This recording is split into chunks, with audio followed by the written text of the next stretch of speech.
اسمك ايه؟ كريم علاء. طيب قول لي بقى يا كريم، انت عندك كام سنة؟ 10. 10. طب قول لي، بما ان انت ما شاء الله يعني واخد ميداليات ومعتز بيهم جدا في الجمباز، فقول لي انت بدأته من امتى؟ انا بادئه بقالي 5 سنين تقريبا. يعني من وانت عندك 5 سنين اصلا؟ اه. طب ايه السبب ان انت اخترت الجمباز؟ يعني ما رحتش تلعب كورة او حاجة تانية؟ عشان انا كنت بتفرج على فيديوهات للعبه وحبيتها. طب اتفرجت عليها فين يعني؟ على الموبايل. اه. اه. وبعدين طب مين اللي خلاك قالك مثلا لا طب تعالى انزل انا هشجعك او كده؟ ماما.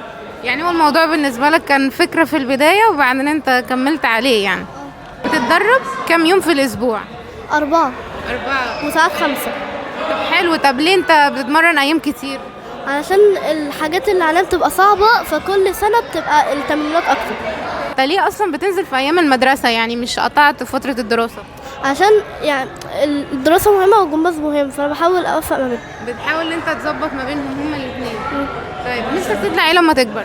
طيار. طيار. الله، حلو قوي. طب طيار ايه يعني، مدني ولا طيار ايه؟ لا، مدني. مدني، حلو قوي. طب في حد اصلا عندكم طيار ولا انت نفسك كده؟ طب ممكن تفهمني بقى ايه الميداليات اللي معاك دي؟ عندي ذهب.